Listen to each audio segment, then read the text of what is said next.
ડ્રોપરની મદદથી આપણે કોઈ પણ વસ્તુ ટીપે નાખવી હોય ને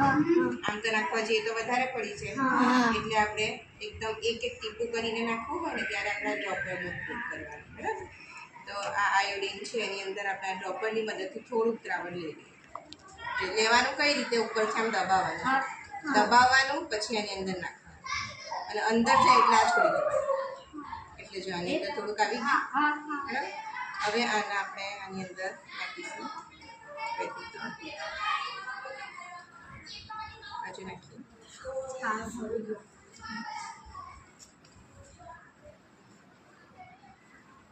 જો કેવો કલર થાય છે હું બતાવું તમને 2 ટીપા નાખીએ હજુ નાખીએ જુઓ ભાતની અંદર આપણે આયોડિનના 2-3 ટીપા નાખ્યા તો એનો કલર કેવો થઈ ગયો દેખાય છે બધાને કેવો થયો એનો મતલબ શું થયો કે આ ખાદ્ય પદાર્થમાં શું હાજર છે સ્ટાર્ચ હાજર છે બરાબર કાર્બોદિત હાજર છે ભાત ખાવાથી આપણને શું મળે છે કાર્બોદિત મળે છે એ આપણને આ પ્રવૃત્તિ ઉપરથી ખબર પડે ચાલો હવે આ શું છે આપણી પાસે ચાલો હવે દૂધમાં નાખી જોઈએ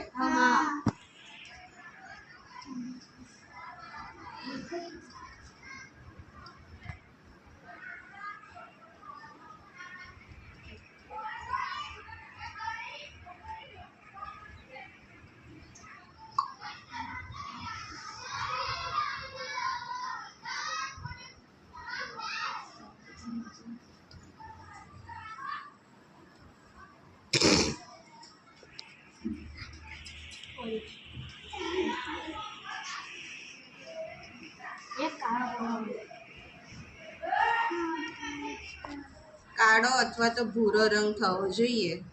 તો એવું કહેવાય કે એમાં કાર્બોદિત છે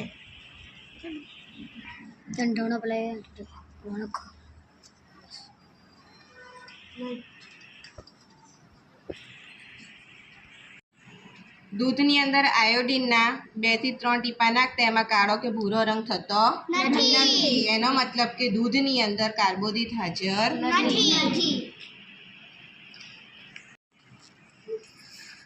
દબાવો ને પછી છોડીને ઉપર હાથમાંથી બહાર લઈ લો આવ્યું ઓહો નીકળી ગયું આવ્યું ચાલો નાખ થયું ને આવ્યું કાળો રંગ થઈ જાય છે ને તરત જ જુઓ કેટલું એકદમ કાળો કલર થાય છે હે ને ચાલો સરસ ચાલ આવી જાઓ બીજા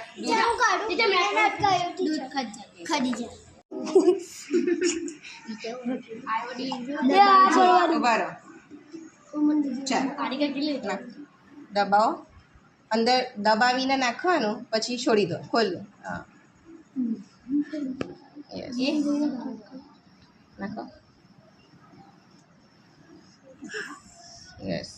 થાય છે કાળો કે ભૂરો કલર નથી થતો ને એનો મતલબ કે દૂધમાં કાર્બોદિત નથી સરસ ચાલો તમે કહું બસ સ્ટોપ કર્યું ઉપરથી દબાવીને સ્માઈલ ચુબે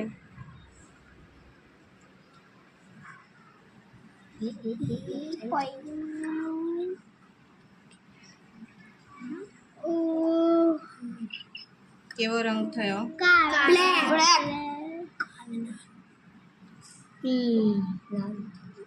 નાખીને થોડીક વાર રવા દઈએ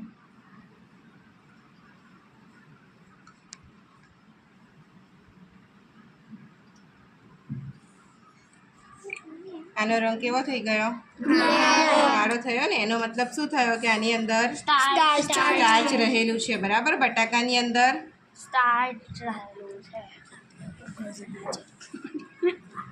ચાલો પ્યાજની અંદર બ્લેક થયું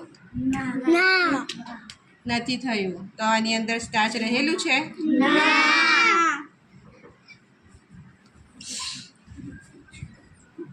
અમે કામ કરતા સ્ટાર્ચ ના મળે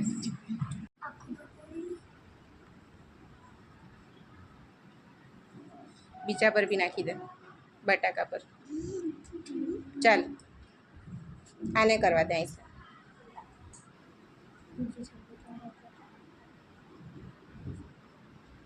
બસ થોડીક વાર રાહ જુઓ કલર થઈ જાય છે બ્લેક કાળો કલર થઈ જાય છે ને.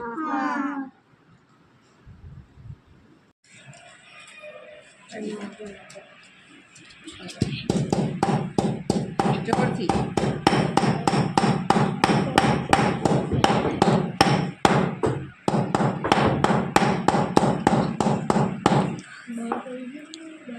ચાલો જો દેખાય છે ધાગા પડ્યા ને.